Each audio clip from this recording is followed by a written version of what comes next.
Bonjour à tous et bienvenue sur Le Tilt, le podcast qui explore les nouvelles formes de travail et partage des idées et des outils à celles et ceux qui veulent réinventer leur vie professionnelle. Je suis Léa Audrin, coach et formatrice en transition de carrière, et mon but est de vous aider à déclencher votre tilt et naviguer entre les différentes phases de votre vie pro pour vous y épanouir pleinement. Un tilt, c'est une prise de conscience, un déclic grâce auquel un nouveau monde des possibles professionnels s'ouvre.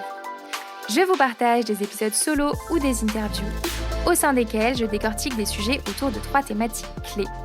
La transition professionnelle, la carrière et le futur du travail. Vous pouvez également me suivre sur Instagram, @le.tilt, sur LinkedIn et bien sûr rejoindre ma newsletter pour accéder à davantage de contenus concrets, pour impulser du changement dans votre vie pro et découvrir mes offres d'accompagnement. Pour ce faire, cliquez sur le lien en description de l'épisode. Je vous laisse avec ma conversation du jour. Bonne écoute! Lors de mon exploration du futur du travail au Québec, j'ai eu la chance de rencontrer Laurie Michel, la fondatrice de Vivala, une entreprise dédiée à l'accompagnement des organisations sur les questions d'hyperconnectivité et de droit à la déconnexion. Qui n'a jamais ressenti de fatigue dans les yeux ou de douleur au dos après une longue journée de travail? Qui ne s'est jamais senti submergé par le nombre de notifications et d'informations ingérées à la minute sur les réseaux sociaux ou dans ses emails professionnels? Dans cet épisode, nous abordons ensemble des questions cruciales autour de l'hyperconnectivité, ce phénomène grandissant qui impacte nos vies professionnelles et personnelles. Mais alors, qu'est-ce que l'hyperconnectivité? Et comment savoir si on en souffre? Laurie nous éclaire sur les signaux à repérer et sur la manière dont le numérique a accéléré nos rythmes de vie. Mais Laurie ne s'arrête pas au constat. Elle nous propose des pistes de solutions concrètes pour déconnecter, pour prendre des pauses réellement bénéfiques pour notre santé et pour se protéger des enjeux du numérique au quotidien. Vous l'entendrez au cours de notre discussion, mais Laurie insiste également sur le fait que la véritable innovation de demain ne résidera pas dans les IA ou tous les autres outils qui nous permettront d'être plus productifs, mais dans la formation des collaborateurs et des citoyens aux enjeux de l'hyperconnectivité. Car un individu en santé est un collaborateur engagé et performant sur la durée. Cet épisode vous aidera à coup sûr à repenser votre rapport au travail et à la technologie. Bonne écoute! Salut Laurie! Allô Léa, ça va? Ouais, bienvenue sur le titre. Merci, c'est un plaisir de discuter avec toi aujourd'hui. Je suis ravie de te rencontrer. On a déjà eu l'occasion d'échanger ensemble pour notre étude du collectif SOWO. Donc, on sait qu'on a plein de choses à partager ensemble. On va parler d'hyperconnectivité et de droit à la déconnexion. On est aujourd'hui à Montréal, donc tu as un œil à la fois français et en même temps très québécois sur le sujet. Donc, on va parler de tout ça. Mais avant de rentrer dans le vif du sujet, Laurie, est-ce que tu peux me dire qui tu es sans parler de ton travail, s'il te plaît? Oui, Laurie, c'est une bonne vivante. Je pense que je dirais ça comme ça, qui aime la vie, qui aime beaucoup la nature aussi, beaucoup la connexion humaine. Donc, je pense que je me définirais comme ça. Bonne vivante qui aime aussi la bonne bouffe, on va se le dire. C'est important. Je l'ai ramenée à Montréal, ça c'est certain. Donc oui, beaucoup l'expérience, la vie. Je pense que c'est quelque chose qui est très important pour moi. Puis du coup, ça se décline avec une passion pour les voyages, une passion pour les animaux, pour les gens, les activités de tout type, sportifs, créatifs, vraiment dans l'expérience. Génial. Alors, Laurie, aujourd'hui, tu as une entreprise qui s'appelle Vivala, mais tu n'as pas toujours fait ça. Il se trouve que ta première vie professionnelle était dans le monde de l'équitation. Est-ce que tu peux nous dire ce qu'était cette période professionnelle et comment ça s'est terminé? Alors, en fait, je suis rentrée, on va dire, dans la passion équestre grâce ou à cause, ça dépend si ma maman m'entend. J'ai voulu abandonner la danse classique pour aller faire du poney à l'époque. Alors, c'était le grand drame familial, vous comprenez bien. Mais oui, je suis tombée, on dirait, dans la marmite des chevaux très jeune. à 5-6 ans, première compétition à 8 ans. Puis ça s'est un peu enchaîné après avec une passion à la fois pour l'animal mais aussi pour le sport de haut niveau. À 15 ans, j'ai ma première sélection en équipe de France. Alors là, c'est des Waouh! hippie à la maison. 19 ans, ça continue avec une sélection à l'époque, j'étais jeune athlète espoir pour la région de Midi-Pyrénées, donc des championnats, des sélections pour les championnats de France, des choses comme ça, beaucoup d'internationaux, nationaux en Grand Prix.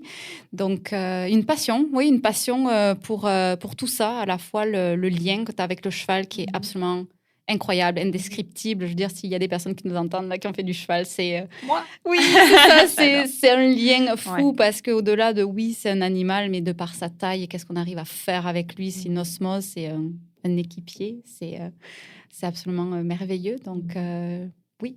Comment ça s'est clôturé, du coup, cette première partie de vie pro?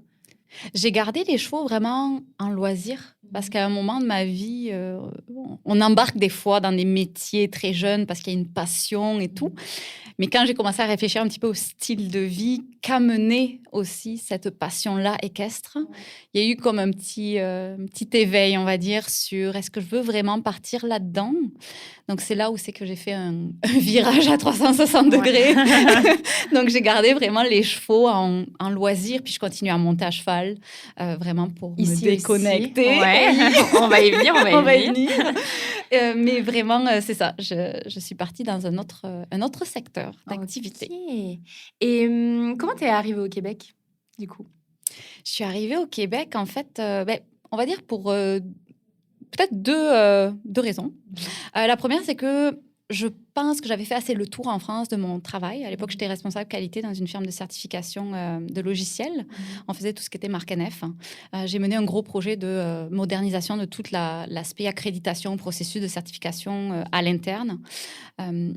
Puis, pour moi, c'était un petit peu le point final, on va dire. J'avais besoin de voir un petit peu autre chose.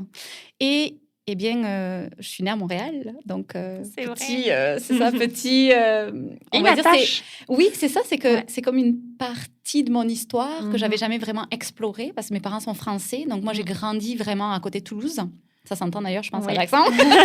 On entend le Donc, mix, c'est ça qui est oui, hyper c'est- cool. Il On entend paraît. et l'accent toulousain et en même temps l'accent québécois. C'est ça, il va y avoir des petites expressions peut-être que j'ai prises ici, mais c'est ça. Donc, quand je me suis retrouvée en fait à ce moment-là de ma vie, je me suis dit, hey, c'est peut-être une bonne idée d'aller voir qu'est-ce que c'est la vie au Québec. Puis quand je suis partie, j'étais vraiment en mode expérience. On va voir qu'est-ce que ça donne. Puis On est 10 ans pas plus tard. Et j'ai fait une petite parenthèse en Californie pendant 1 an. Ok. Donc, je suis allée travailler pendant 1 an en Californie. Mais c'est vrai que je suis revenue à Montréal. Il y a quelque chose de spécial aussi, peut-être ici. Là, je Oui, pense que tu mais peux oui, mais confirmer. Je suis d'accord. J'en ai pas. Enfin, moi, j'habitais ici pendant 3 ans et j'en ai parlé à tout le monde pendant les 10 ans où je suis pas venue ici parce que vraiment, il y a un truc très particulier. Et d'être de retour ici, je trouve que cette ville a une ambiance particulière. Il y a un art de vivre différent ici. Vraiment, je le ressens encore. Vraiment. Donc, je suis toujours quand même en manque de certaines choses de Toulouse, comme le vin, le fromage, Ah oui, le canard, mais bon. on s'entend.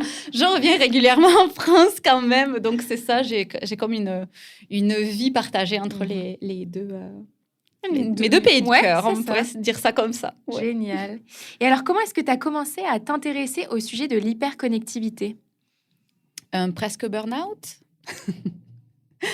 Oui, c'est ça qui m'a mené vraiment à l'hyperconnectivité. Je pense que, comme bien des gens, je ne m'apercevais pas du temps que je passais sur les technologies, puis on va dire, des répercussions que ça avait sur ma vie, sur mon travail, etc.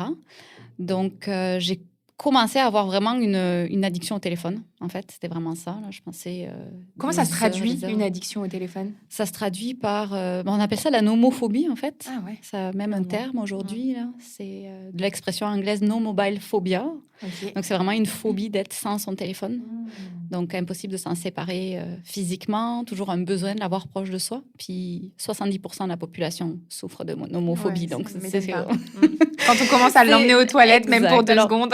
C'est ça. Donc, des fois, on se dit, ah oui, mais moi, c'est parce que si. Oui, mais moi, c'est parce que ça. Non, c'est parce qu'il y a un enjeu avec ça. Donc, je te dirais que dans un premier temps, ça a été ça. Puis, cette addiction, en fait, s'est transformée en heures excessives personnelles, mais aussi avec des problématiques vis-à-vis de mon travail, parce que la disponibilité constante, parce que plus de temps de pause, parce que, moi, j'appelle ça la culture du sans-repos, un petit peu. Là, on embarque, en fait, dans un cercle qui fait que la technologie nous permet d'être constamment en action vis-à-vis du travail. Puis tout ça a fait qu'à un moment, j'ai failli faire un épuisement. Ouais. Toi, tu l'as ressenti comment, justement, cette overdose de téléphone, de connexion? En fait, c'est ça qui est vraiment particulier, c'est qu'on me l'a fait remarquer. C'est-à-dire que pour moi, c'était normal. On est aussi dans une culture un petit peu de... la femme peut être une Wonder Woman aujourd'hui, là, on peut en prendre, on a plein d'options, d'opportunités. Puis moi, oui, je pense que je partais vraiment dans cet axe-là de l'addiction un petit peu au travail aussi. Et c'est mes parents, en fait, ils sont venus me visiter au Québec. Puis la première chose que ma mère m'a dit en sortant de l'aéroport, c'est pas « Hey, je suis contente de te voir, chérie !» C'était genre « Est-ce que tu as vu ta tête ?» Puis là, je me suis dit « Ah !» Ça fait un petit bout là que je suis fatiguée, que je me sens un petit peu irritable, que je me sens un peu débordée aussi, vraiment débordée, une grosse fatigue mentale. Puis là, c'était un petit peu mon début de réflexion, mais au début, je ne l'ai pas véritablement mis sur la relation avec la technologie. Ça a pris un petit peu de temps pour comprendre en fait que c'était elle qui me reliait constamment à cette espèce de mode où on est toujours en train de faire quelque chose, toujours joignable, toujours au travail. Mais alors justement, c'est ça qui est intéressant. Est-ce que tu peux nous dire, c'est quoi les problématiques de l'hyperconnectivité en fait? Parce que quand on consomme soi toute la journée, on se rend peut-être pas compte des enjeux finalement. Mais c'est sûr qu'il y a des enjeux pour la santé mentale. Donc, un petit peu qu'est-ce que je viens de mentionner, tu sais, ça peut aller jusqu'à des risques de burn-out. Il y a tout l'aspect addiction au travail aussi, là. Puis en fonction, on va dire, de comment on gère ça, ça peut aller jusqu'à des problèmes cardiovasculaires, si on arrête par exemple de prendre des vacances, des choses comme ça. Moi, j'ai été de ce type-là, où on réduit les vacances. Plaide coupable également. C'est ça, on n'en prend pas, ou quand on en prend, c'est pour faire des projets de travail, donc au final, on ne se repose pas.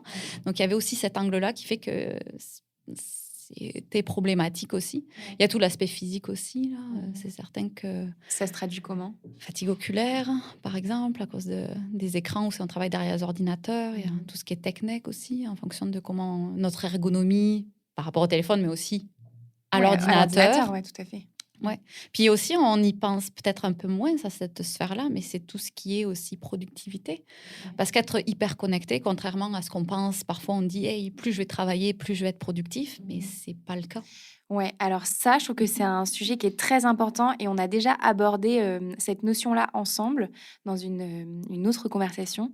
Pourquoi on pense que être derrière son ordinateur, c'est être productif, alors que finalement, on le sait tous et toutes, que c'est pas parce qu'on est 8 heures derrière notre ordinateur qu'on produit pendant 8 heures.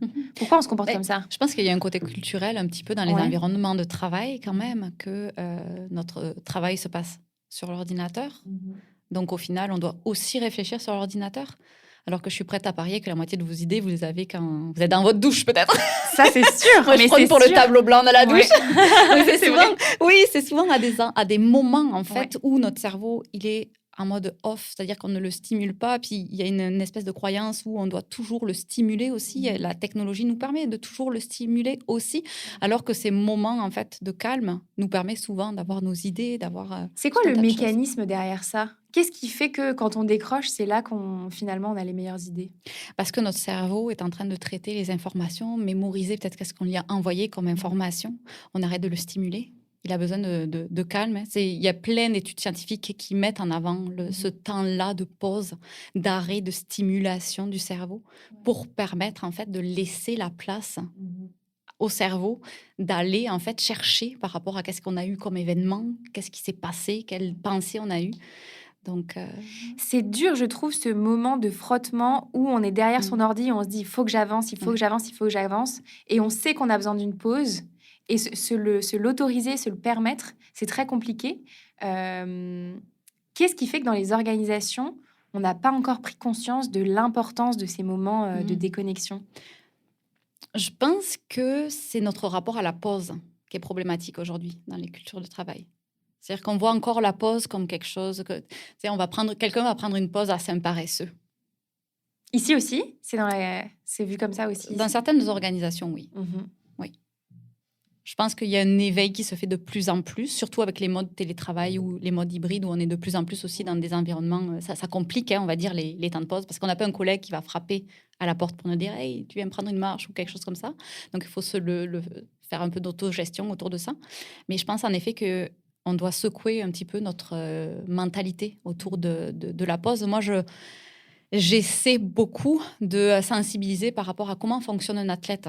Ouais. Alors, je recevais à mon micro lundi Sylvie Bernier, qui est une championne médaillée d'or au JO de 84. Et je lui ai demandé qu'est-ce qu'elle pensait des temps de pause. Et elle m'a dit la même chose que toi, qu'en tant que sportive, il n'y a pas de grande performance sans grand repos, finalement. Non, c'est impossible. Parce que si on use trop son corps, si on use trop notre cerveau, parce que c'est ça, là, on parle des fois de la récupération physique, mais la récupération du cerveau, il a aussi besoin de notre cerveau. Il a besoin aussi de récupérer. Donc, c'est pareil, on va contre-performer, on va se blesser avec tout ce qui est burn-out, épuisement, dépression, etc. Donc, je pense en effet qu'on doit se considérer comme des athlètes, et encore plus aujourd'hui que la technologie est arrivée dans nos vies, parce que c'est un outil qui, mal utilisé, peut réduire à néant complètement les temps de pause qu'on doit prendre. Et alors, est-ce que tu peux nous donner des exemples de choses qui se produisent dans tous nos quotidiens, à chacune qui nous écoute, et qui témoignent de cette hyperconnectivité-là? Dans nos environnements de travail? Ouais. Mais moi, je te dirais que je l'axerais sur le côté distraction numérique. On va revenir un peu, on va faire une boucle, notamment avec les pauses aussi. On perd énormément de temps à cause des distractions numériques. Et j'ai comme, on va dire, créé une espèce d'expression autour d'un comportement qu'on a au travail, que j'ai appelé la procrastination numérique. Donc, au lieu de faire une pause, une vraie pause, on va faire une pause, mais sur le téléphone. Donc en fait, on ruine complètement notre instant de pause. Et pire que ça, on prend l'énergie à notre cerveau pour la suite, en fait. Donc, en plus de ça, on peut avoir notre humeur qui change en fonction de qu'est-ce qu'on va consommer. Donc, ça, c'est quelque chose qui revient très souvent. Je veux dire, c'est 28% de perte de temps dans une journée de travail à cause des distractions numériques. Donc, ça, c'est... Ouais. Mais ce sujet, il est aussi, je trouve, très important, parce que quand on scrolle, on ne se rend pas compte du nombre d'informations qu'on ingère. J'étais dans le RER pour aller à mon bureau un matin, et j'observais le comportement d'une dame sur son téléphone qui était à côté. Elle était sur Facebook, et en 3 minutes, elle a pris une pub pour un aspirateur, des nouvelles du Hamas, qu'est-ce qui se passe en termes de politique, et est-ce que tu veux pas te faire les ongles demain? Enfin, je dis, mais en fait, on est complètement zinzin. Et je le vis aussi tous les jours, mais de l'observer comme ça, de l'extérieur, je dis, waouh, c'est violent en fait. On est bombardé d'informations. En moyenne, je crois que c'est 100 000 mots qu'on a à gérer dans une journée avec Internet aujourd'hui en seulement 24 heures. C'est énorme. C'est énorme. Et on a des outils aussi, faut le dire, qui ont été conçus aussi pour nous attacher, pour capter notre attention. Donc, cette espèce de consommation des plateformes comme les réseaux sociaux sont conçus pour vraiment nous garder en ligne. Donc oui, il y a plein d'informations, parce que c'est de cette façon-là qu'on va garder la personne avec nous, qu'on va faire de l'argent, puisque c'est exactement le modèle qu'il y a derrière ces plateformes-là. Et donc oui. Et dans le cadre du travail, alors qu'est-ce qui fait qu'on est toujours ramené au travail finalement? Même quand on rentre chez soi le soir et on se dit, bon, ça y est, ma journée est terminée, finalement, on est encore connecté. Comment ça se passe? Quoi le mécanisme? Il y a plusieurs angles, en fait. C'est certain qu'on a créé des automatismes autour des outils numériques. On a des gestes qui sont vraiment ancrés dans nos pratiques. Donc, il y a cet angle-là en fonction, en fait, du profil de la personne, autour de la technologie, des gestes qu'on va avoir. Ça peut comme quoi, par exemple? Tu gardes ton téléphone sur toi le soir. Puis, tu es juste à un courriel professionnel. Un email, pardon, je vais le traduire en courriel, c'est très bien. C'est très bien, tout va bien. Je suis bilingue québécois-français. T'as vu, je me suis reprise. J'ai une bonne base, t'inquiète pas. Donc c'est ça. On peut très facilement se retrouver en fait à traiter un message de la sphère professionnelle. On va juste voir qu'est-ce qui s'est passé. On est juste à un clic, puis on rembarque, puis on décroche jamais. Ouais, c'est ça qui est dingue. Une notification Slack, un courriel Oui, qui arrive. oui. Ouais. Après, il y a l'environnement aussi, l'organisation, la culture d'entreprise. C'est certain que ça va jouer aussi en fonction du secteur d'activité, la taille d'entreprise, la maturité. Qu'est-ce que tu observes, toi, comme travers, entre guillemets, de l'hyperconnectivité dans les organisations que tu accompagnes ou au sein desquelles tu interviens? Mais je dirais qu'il y a deux enjeux. Il y a l'enjeu individuel, parce qu'on s'entend que l'hyperconnectivité, j'aime, moi, le découper en trois axes. J'appelle ça le bien-être numérique, là, pour bien comprendre. Il y a le bien-être numérique individuel, donc la personne, comment elle gère sa technologie, à la fois individuelle, mais aussi pro. Ensuite, tu as l'axe organisationnel, donc la culture d'entreprise, les personnes qui la composent, les interlocuteurs externes aussi. Donc tout ça fait que ça crée, on va dire, une façon d'utiliser la technologie, une relation à la technologie par rapport à l'entreprise. Et ensuite, il y a l'aspect sociétal. D'accord. Donc là, qui est au plus large, on va dire. Et alors, c'est quoi les leviers et les enjeux à chaque niveau?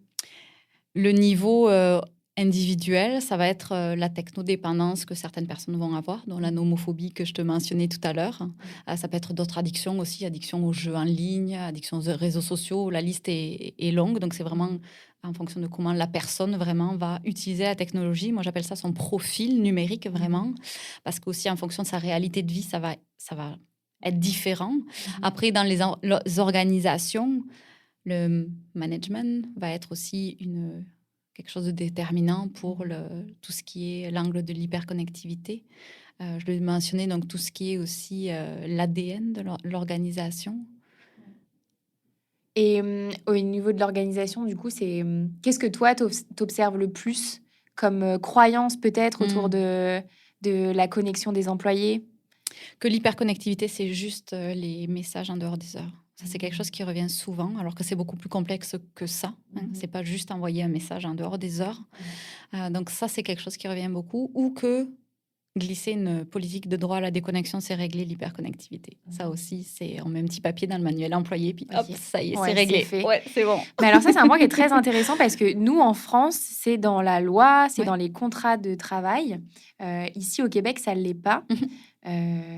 En France, de mon point de vue, après, je ne suis pas une experte du sujet, mais pour recevoir beaucoup de clientes que j'aide dans leur transition pro et qui sont à ça du burn-out, j'ai pas l'impression que ce soit toujours respecté. Est-ce que c'est important que ce soit légiféré? Qu'est-ce que ça change? Je pense que c'est important sociétalement pour mettre le doigt sur le fait que nos outils technologiques aujourd'hui sont un enjeu pour notre bien-être, pour nos cultures de travail aussi. Après, est-ce que c'est la solution miracle de mettre une politique de droit à la déconnexion? Non, ça peut être un levier de réflexion dans l'organisation pour vraiment sensibiliser ou peut-être partir des actions en interne autour de l'hyperconnectivité, mais ça prend des actions. Une feuille toute seule va pas changer la donne parce que, comme je le mentionnais, il y a des enjeux individuels autour de la technologie, mais aussi par rapport à comment est structurée l'organisation. Il y a des changements à faire pour atteindre en fait ce droit à la déconnexion pour tout le monde. Donc, il y a du travail à faire en tant qu'organisation, en tant que personne aussi. Donc, il faut accompagner, créer ce changement aussi en interne pour que ça fonctionne. Et c'est quoi le rôle des managers, par exemple, dans cette bataille-là? Alors, c'est une question complexe, ça, parce que je trouve qu'on met beaucoup aussi de pression sur les managers. C'est-à-dire que c'est eux qui doivent avoir la réponse à tout. Donc, je pense que, oui, ça peut partir des managers, mais je pense qu'il faut aussi que ça parte de la direction, qui ait vraiment un appui là-dessus. Parce que eux, tout seuls, ils vont peut-être pouvoir aider un petit peu leur équipe, mais c'est eux qui vont tout prendre sur leurs épaules. Donc, je pense que c'est vraiment une réflexion à avoir en termes d'organisation dans sa structure intégrale. Et parce qu'en fait, c'est un peu... Enfin, je me mets à la place d'un dirigeant. J'imagine c'est peut-être un peu contre-intuitif de se dire, en fait, je vais mettre en place des choses pour que mes employés ils puissent se déconnecter, ils ne pensent pas à mon organisation. Je pense que le premier réflexe, c'est de se dire, en fait, on va perdre en intérêt pour l'organisation, en productivité, etc. Comment est-ce qu'on fait comprendre que c'est contre-intuitif, mais que c'est finalement un bénéfice pour l'organisation? Mais je pense qu'on l'a un petit peu dit avec le parallèle avec le sport, mais il y a beaucoup d'études qui sont sorties là-dessus. Il y en a une d'ailleurs récente allemande l'an passé qui est sortie sur les temps de récupération en disant qu'ils avaient réussi à observer en fait que les employés qui avaient des temps de déconnexion en fin de journée, donc qui s'octroyaient vraiment des activités soit physiques, soit des activités en famille, étaient plus productifs et avaient une plus grande satisfaction dans leur travail. Parce qu'on a des rôles de vie. On n'est pas une personne... Et puis j'ai aimé comment tu as commencé aussi ce podcast en me demandant qui était l'humaine derrière le professionnel. Et je pense que c'est très important de mettre en avant de plus en plus ça parce qu'on a plusieurs rôles de vie. Donc oui, on a un rôle professionnel, il est important parce qu'il y a tout un enjeu de, on va dire, sécurité, besoins fondamentaux, etc. Mais il y a aussi une part humaine. Et je pense que les employeurs, quand ils vont avoir vraiment créer en fait leur structure qui leur convienne, parce qu'il n'y a pas de recette miracle non plus par rapport à l'organisation, ils vont voir de suite les effets bénéfiques par rapport même à la connexion humaine qu'ils vont avoir, tout ce qui est ambiance de travail, respect.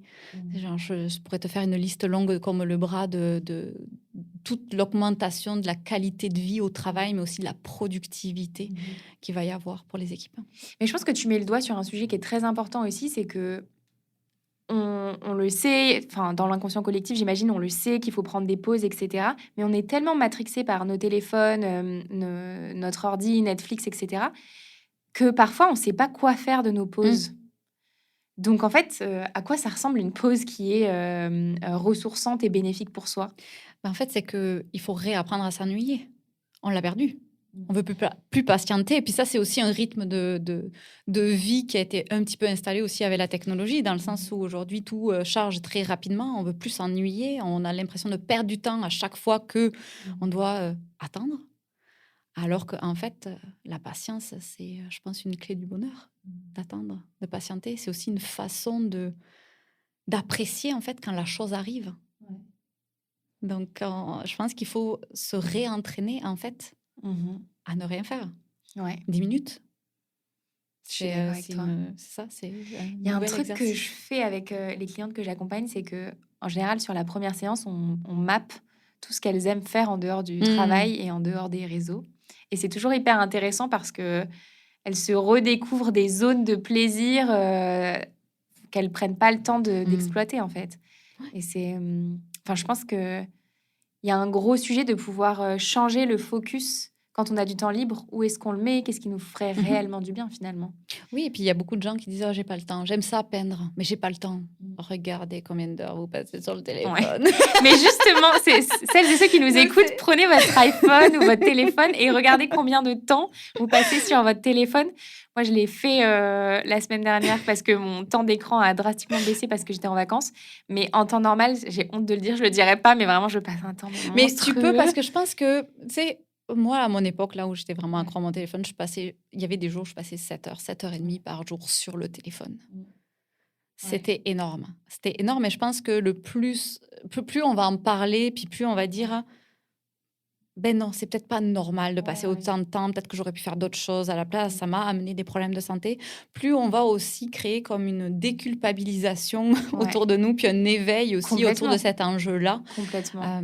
Parce que... Bon, je peux le dire alors. Moi, je suis environ autour de 5 heures par jour. C'est énorme. Et j'ai eu cette discussion à mon bureau avec des gens qui font d'autres... Enfin, je partage mon bureau avec des personnes qui font d'autres choses autour. Et il y a une fille qui était en stage avec une agence à côté et elle a regardé son temps d'écran et elle était à plus de 10 heures par jour. Après, il faut faire attention à la réalité aussi. Oui, c'est ça. Donc, il y a quand même... parce que des fois, on peut être vraiment... horrifié par le temps d'écran, mais c'est aussi de regarder qu'est-ce qu'on fait sur l'écran. C'est certain que si on passe 5 heures sur les réseaux sociaux, ça peut être problématique parce qu'au-delà de 30 minutes, dans les études, il y a des problèmes de santé mentale, au-delà de 30 minutes sur les réseaux sociaux, certaines plateformes. Après, si c'est pour faire peut-être 2 heures d'activité, 2 heures de méditation... Là, en fait, et je pense que justement, c'est ça qui lui a fait prendre conscience. Elle a été choquée quand même. Hein. Oui, elle, d'ailleurs, elle a fait une détox Instagram et TikTok. C'est marrant, elle m'en a parlé il n'y a pas longtemps. Pendant des semaines après, elle regardait beaucoup YouTube, en fait. Et elle rentre chez elle, elle prend le RER, elle rentre chez elle, elle regarde YouTube. Mais c'est vrai que les chiffres sont importants parce que des fois, on se dit, mais en fait, 5 heures sur 24 hors de mon temps de travail. Oui.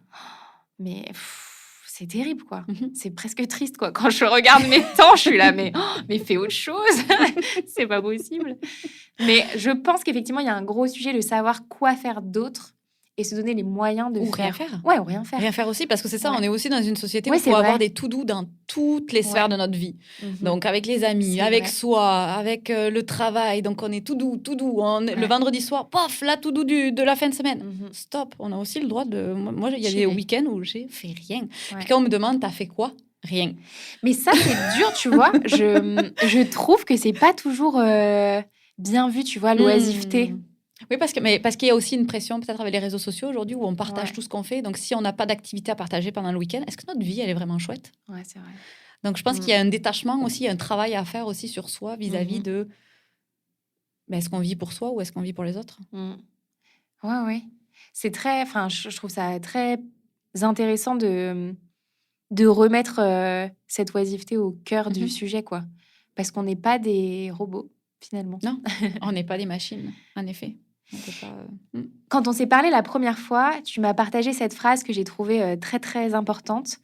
La véritable innovation pour demain, c'est de former les collaborateurs à se protéger des enjeux numériques. Oui, Pourquoi? mais parce que je pense aujourd'hui avec la façon dont le monde est connecté et nos milieux de travail aussi, le bien-être numérique est une compétence. Ça devient une compétence de savoir maîtriser la technologie, de savoir accéder à des temps de repos. C'est primordial pour notre productivité, pour notre santé. Il y a de gros problèmes de santé mentale qui sont en augmentation. Je pense que c'est pas mal lié. On a sorti un livre blanc là cette semaine. On a sondé 183 employés dans une dizaine d'organisations ici. Et la fatigue mentale est en tête des problèmes de santé liés à la connectivité. Donc, je pense en effet que ça devient primordial aujourd'hui de vraiment le considérer comme une compétence pour pouvoir outiller, parce que c'est ça. On parle beaucoup de politique, de procédure, mais ce qui fonctionne vraiment, c'est de créer un éveil aussi vers les personnes. Parce que moi, on serait arrivé avec une politique de droit à la déconnexion il y a quelques années, j'aurais continué à me connecter. Parce que j'aurais pas compris vraiment l'impact. Parce que quand des fois on est dans sa petite roue, là, ça prend un peu un électrochoc pour s'en sortir. Et c'est quoi les outils du coup que tu proposes toi pour pouvoir y parvenir? Oui, alors il y a différents, on va dire, ça dépend qui, quoi, tout ça. Pour les organisations, c'est beaucoup de la formation. Donc, que ce soit sous format de team building, que ce soit conférence, que ce soit donc des formations plus ou moins longues, on va en fonction du nombre de personnes aussi, participatives ou pas, pour vraiment créer cet éveil, puis aussi donner des outils, parce que c'est ça l'enjeu aussi. OK, on doit se déconnecter, OK, on doit mettre en place de saines habitudes numériques, mais par où je commence? Donc, il y a cet enjeu-là aussi d'accompagner les gens en leur donnant des outils qu'ils vont pouvoir utiliser jusqu'à créer vraiment leur recette qui fait que ça va les aider au quotidien. Je suis curieuse de savoir, c'est quoi les réflexions que tu as le plus dans les formations que tu donnes ou les questions que tu as le plus souvent dans tes conférences? Je te dirais qu'il y a un aspect culpabilité qui revient souvent. Culpabilité vis-à-vis de la déconnexion, en fait. À l'histoire de l'idée de ne pas être joignable pour les autres. Donc ça, c'est quelque chose, c'est une grosse pression qu'il y a beaucoup parce que tu as un téléphone, tu es joignable. Pourquoi tu réponds pas? Mise à disposition. C'est juste un message. Donc il y a toute cette notion-là qui est vraiment qui revient souvent, la culpabilité. Je dirais qu'elle est des fois plus élevée chez les managers.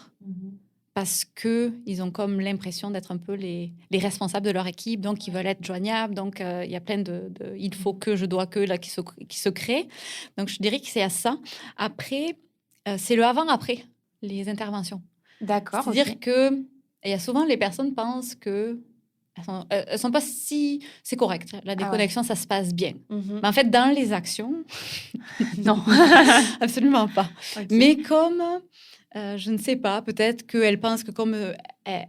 soit il y a un décalage, en fait, entre qu'est-ce que c'est une saine habitude de vie, notamment par rapport à la déconnexion.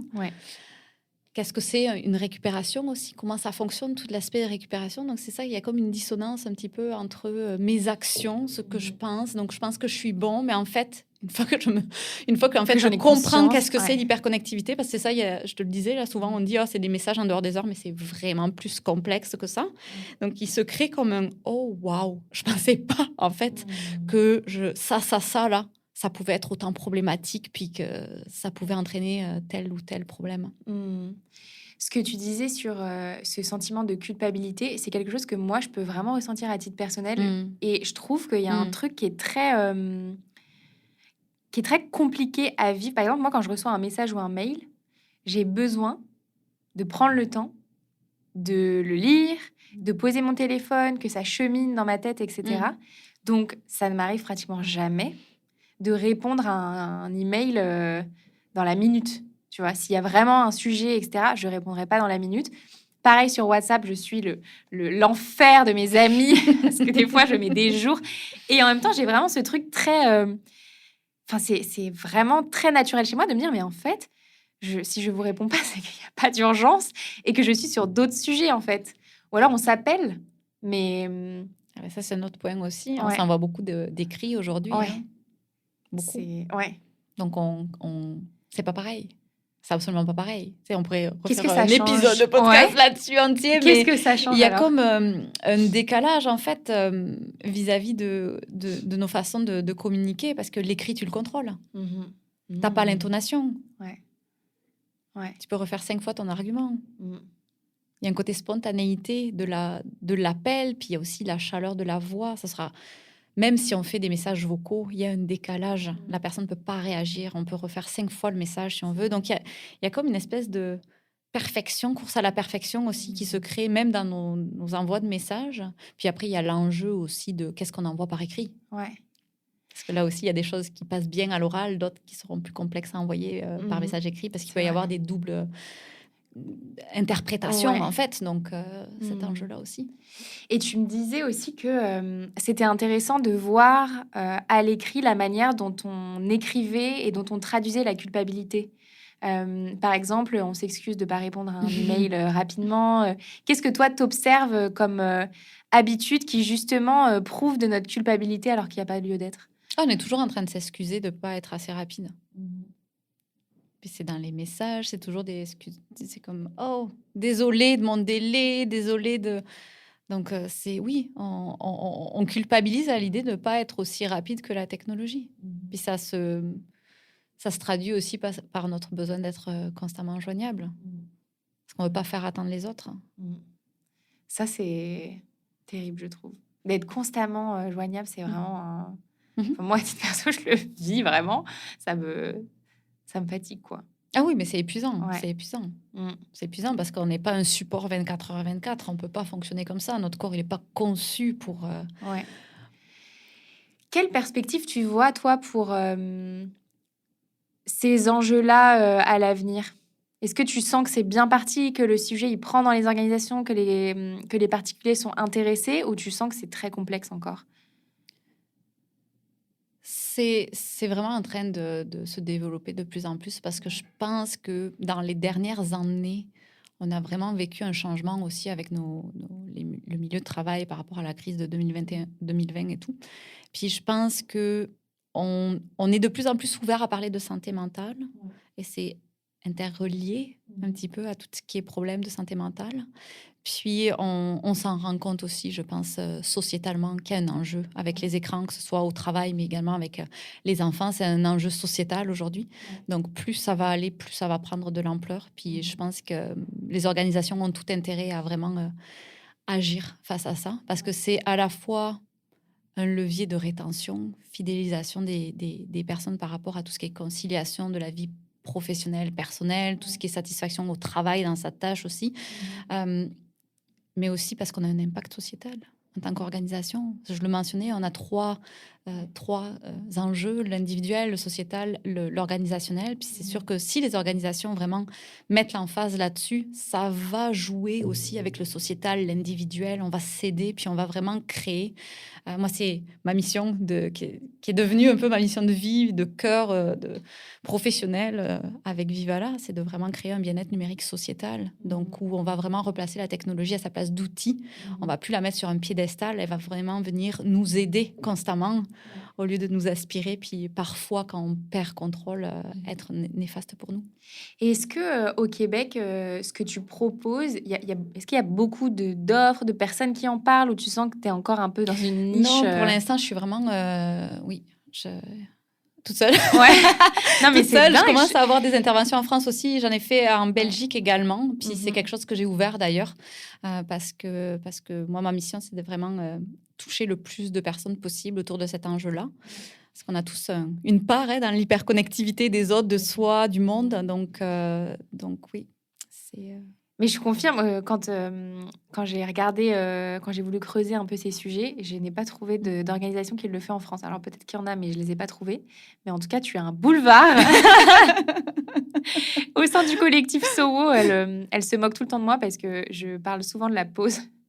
Et j'ai donné des cours en école de commerce sur ce sujet, etc. Elle m'appelle la responsable vacances. J'aime ça. Mais il faut le prendre bien. Ah, C'est mais une moi, belle- j'adore. Oui, oui, oui, Ah, moi, parce j'adore. que c'est ça. Mais c'est vrai. C'est une très... Il faut, oui. c'est très important. Je pense que c'est. Mais je pense qu'il y a plein de personnes qui nous écoutent et qui ressentent cette intuition aussi de redescendre le rythme de vie, de travail, et qui ont peut-être du mal à l'intégrer parce que le système nous met dans un rythme complètement effréné. Mais Oui, je pense qu'il faut réapprendre à travailler. Moi, je pense aussi qu'on est dans des environnements de travail qui datent de notre temps. On a beaucoup changé dans nos façons de travailler. On travaille beaucoup derrière l'ordinateur aussi. Puis on essaye de travailler comme nos grands-parents, sauf que nos grands-parents, ils passaient peut-être pas autant de temps sur l'ordinateur. Ils avaient des travails qui étaient peut-être des emplois qui étaient plus physiques, qui étaient vraiment différents. Et là, on essaie de reproduire le nombre d'heures, par exemple, mais est-ce qu'on veut vraiment travailler plus ou est-ce qu'on veut travailler mieux? Donc, c'est ça l'angle vers lequel on doit aller. Et je pense que on doit revoir notre rapport à la technologie pour y arriver. Parce que, comme on le disait tout à l'heure en introduction, c'est souvent dans la douche qu'on a nos idées. Non, C'est mais pas derrière vraiment, l'ordinateur mais quand on c'est clair. force. Complètement. Et ça me fait penser j'ai lu pas complètement parce que c'est un énorme pavé, mais un livre d'un sociologue qui s'appelle L'histoire de la fatigue. Et il parle justement comment les formes de fatigue ont évolué en fonction de pré-ère industrielle, post-ère industrielle, toute la révolution numérique, etc. Et c'est passionnant en fait. Enfin, on est en plein dans le sujet. Ouais. C'est fou. Et toi, du coup, à titre perso, est-ce que tu as des bonnes pratiques que tu fais pour justement bien déconnecter quand c'est le moment? Oui, j'arrive avec un mais. Il n'y a pas vraiment de recette miracle, parce que ça dépend tellement de sa personnalité, de son environnement. Donc moi, la première chose que je demande toujours, j'invite les gens à faire, c'est de rentrer en observation avec son environnement, avec sa façon d'utiliser la technologie, combien de temps on passe dessus, qu'est-ce qu'on fait dessus, est-ce qu'il y a vraiment un problème pour s'en détacher, tout ça. Parce que oui, il y a des bloqueurs d'applications, oui, il y a des petites choses qu'on peut mettre en place, mais on est toujours en mesure de tricher. Donc, tant qu'on n'aura pas fait vraiment le travail de réfléchir le pourquoi on se connecte, pourquoi c'est difficile de se déconnecter du travail, est-ce que c'est parce qu'il y a une mauvaise organisation au travail, est-ce que c'est parce qu'il y a de la pression par rapport... Donc, vraiment à réfléchir à son environnement pour pouvoir en fait mettre le doigt sur les irritants et faire en sorte de mettre en place des pratiques qui vont vraiment fonctionner sur du long terme. Oui, il n'y a pas de recette miracle, il faut analyser sa propre situation. Exactement. Mais parce que je pense que, tu sais, s'il y avait des recettes miracles, on a un mode avion, on a on n'aurait plus de problème aujourd'hui. La connectivité. Bon. Donc, c'est un changement d'habitude. Donc, changement d'habitude dit réflexion, observation, mise en pratique de peut-être exactement discipline, échec aussi. Il y a des périodes qui vont être plus difficiles que d'autres. Donc, ça prend un petit peu de temps. Est-ce qu'il y a un sujet ou une question qui te semble importante sur ces sujets-là que je t'ai pas posé et que tu aimerais qu'on aborde? Je pense qu'on a fait quand même un bon tour. Tu as fait un travail remarquable. Moi, j'adore ce sujet. On va aller boire une bière et on va s'en parler. Peut-être que je te dirais une observation moi, que j'ai fait vis-à-vis de mon côté français versus Québec, qui est un petit peu plus Amérique du Nord, où peut-être il y a on va dire une culture qui est très forte du travail ici. Le statut professionnel est très, très fort. Donc, c'est certain que ces personnes qui ont, on va dire, cet attachement au travail peuvent aussi avoir des problèmes de déconnexion, on va dire, plus élevés, peut-être du travail vis-à-vis de d'autres. Mais de ce que j'ai comme quelques organisations en France aussi avec qui j'ai collaboré, puis c'est pas mal des problématiques qui sont également Ouais. Ouais, je en pense Europe. aussi. Mais est-ce que tu dirais qu'ici, il y a un peu une influence American Ah Dream oui, c'est sûr. Ouais. Ah oui, oui, complètement. Oui, oui, vraiment, vraiment. Même si il y a un côté très français qui est mis en avant dans la culture québécoise, il y a un côté aussi de culture de hustle, là, qu'on appelle, là, donc de vraiment toujours on, on, on. Ouais. Mais je trouve que, alors c'est un milieu que je connais bien, donc c'est peut-être plus facile pour moi d'en parler, mais en France, on a aussi quand même tout cet écosystème de start-up qui est très inspiré aussi des États-Unis et qui est beaucoup aussi dans cette Ouais. overachievement. Tout ça, c'est très présent aussi, je Mhm. trouve. Mhm. Mm. Oui, oui, ça s'exporte, hein. Ouais. Malheureusement. Malheureusement, C'est clair. il y a des choses qui s'exportent. Enfin, heureusement, malheureusement, ça dépend de quel angle on le voit, parce que c'est fantastique de lancer son projet. Après, c'est de faire attention à ne pas se brûler les ailes aussi, parce que ça doit rester comme quelque chose de bénéfique, oui, pour les autres, mais aussi pour soi. Une histoire d'équilibre, Exact, finalement. oui. Super. Laurie, j'ai une dernière question pour toi, Oui. qui est ma question signature que je pose à tous mes invités. C'est si tu pouvais constituer ton board de rêve dans lequel tu convierais 3 personnes, personnalités, entrepreneurs, pour te conseiller, t'épauler tout au long de ta carrière, qui est-ce que tu mettrais dedans? Je pense que le premier qui me vient en tête, et ça va être très ironique par rapport à la conversation qu'on Voilà. a eue aujourd'hui. Dis-moi. Accrochez-vous, asseyez-vous. C'est Elon Musk. Ok. Parce que j'admire, j'ai l'impression que c'est vraiment un joueur d'échecs incroyable. Comme s'il avait 5 coups d'avance sur tout le monde. Ouais, je serais vraiment très, je pense, stimulée, tu sais, Ouais. à avoir une conversation avec un cerveau de même. Ça Ouais, doit ça être donne quelque assez chose. remarquable. Ouais. Et Donc, déroutant, je pense. Ouais. Donc, je te dirais que ce serait le premier. Le deuxième, je ne sais pas si tu connais, elle s'appelle Regan Hyler. C'est une coach manifestation. D'accord. Donc, elle a fait la une de Forbes il n'y a pas très, très longtemps. Donc, son objectif, c'est vraiment d'aider les gens à devenir millionnaires, mais en restant des entrepreneurs vraiment conscients. Donc, elle a vraiment une mission c'est mental, hein. Ça refait une boucle avec tout le côté sportif. Moi, je crois beaucoup à tout ce qui est visualisation, loi de l'attraction aussi. C'est des choses que je travaillais, moi, quand j'étais à haut niveau, avec ma coach, de vraiment tout ce qui est visualisation. Puis c'est un petit peu ça. Puis je la trouve vraiment très, très inspirante parce qu'elle amène un autre angle aussi de travail sur son entreprise, un petit peu différent des modes faites ci, faites ça en mode business. Là, elle est vraiment plus sur le travail sur soi, puis aussi tout ce qui est peut-être attitude positive. C'est une personnalité que j'aime beaucoup. Un troisième, pas facile, hein, cette question. Bon, en général, les gens prennent 1 ou 2 minutes pour réfléchir, donc tu peux. C'est ça. Le troisième, mais c'est sûr que j'aurais aimé comme citer un sportif. Là, Ouais. je ne sais pas si j'aurais un nom qui me vient, mais tu sais, comme le côté mentalité, Ouais. la force que les sportifs de haut niveau ont vis-à-vis de... C'est un peu ça, l'entrepreneuriat aussi, des montagnes russes, du plus, du moins. Puis c'est des choses que tu vis aussi avec le sport beaucoup. Ouais. Tu gagnes le lendemain, tu chutes ou ça se passe pas bien, tu perds, clair. Tu te blesses, etc. Et puis c'est aussi un beau parallèle avec la vie aussi, parce que la vie, dans sa globalité, c'est ça aussi. Donc, je pense que ce serait un sportif que j'irais chercher pour cette troisième personnalité. Top. Laurie, vraiment un grand merci pour cette super discussion. J'espère que ça aura un super écho chez nos auditeurs et nos auditrices. Et puis, on vous souhaite une bonne pause. Oui. Bonnes vacances à toutes celles et ceux qui nous écoutent. À bientôt. Merci beaucoup d'avoir écouté cet épisode du Tilt avec Laurie Michel. J'espère qu'il vous aura aidé à mieux comprendre les enjeux de l'hyperconnectivité et que vous aurez trouvé quelques clés pour préserver votre santé. Et comme vous êtes encore là, à m'écouter, c'est certainement que cet épisode vous a plu. Si c'est le cas, vous pouvez noter l'épisode et le podcast sur Apple Podcast et Spotify. Mettez 5 étoiles et un commentaire sympa. C'est le meilleur moyen de m'aider à faire rayonner le Tilt. Merci beaucoup et à bientôt!